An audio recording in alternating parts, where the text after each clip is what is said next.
সাভারের ঢাকা আরিচা মহাসড়কে অবাধে দাপিয়ে বেড়াচ্ছে অবৈধ থ্রি হুইলার। এতে একদিকে যেমন ঘটছে নানা ধরনের দুর্ঘটনা, অন্যদিকে অটোরিকশার কারণে যানজট সৃষ্টি হয়ে চরম দুর্ভোগের শিকার হচ্ছেন শিল্পাঞ্চলের মানুষ। এ নিয়ে বিস্তারিত জানাতে সরাসরি যুক্ত হচ্ছেন সহকর্মী দেওয়ান ইমন। এই অবৈধ অটোরিকশার দৌরাত্ম্য কমাতে প্রশাসন কি কোনো ব্যবস্থা গ্রহণ করেছে, জানাবেন?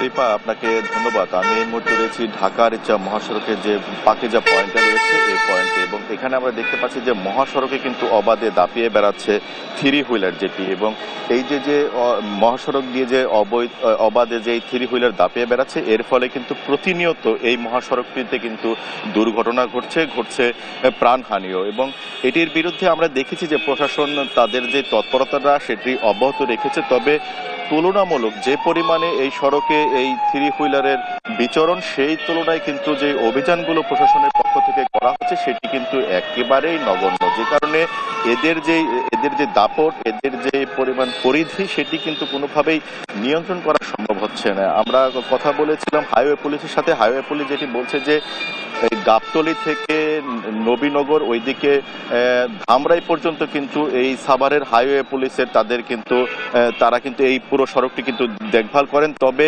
তাদের যে স্বল্প সদস্য রয়েছে সেই সদস্য দ্বারা কিন্তু পুরো এলাকাটা কিন্তু তাদের নিয়ন্ত্রণ করা সম্ভব হয় না। তারা যে অভিযানটি করছে সেখানে দেখা যাচ্ছে দিনে কয়েকটি করে কিন্তু এই যে অবৈধ যে থ্রি হুইলার সেটি কিন্তু তারা ধরতে পারছেন এবং ডাম্পিং করছেন। এতে করে কিন্তু তারা যে এদের যে পরিমাণ বিচরণ সেটি কিন্তু কোনোভাবেই নিয়ন্ত্রণ করা যাচ্ছে না। তবে আরেকটি হুমকি রয়েছে, যেহেতু সামনে রমজান শেষে ঈদ আসছে, সেই ঈদে কিন্তু এই যে পরিমাণ সড়কে থ্রি হুইলার, এদের জন্য কিন্তু ঈদ যাত্রাও কিন্তু যে নির্বিঘ্নে ঈদ যাত্রা সেটি কিন্তু ব্যাহত হতে পারে বলে কিন্তু অনেকেই মনে করছেন, এবং এদের অচিরে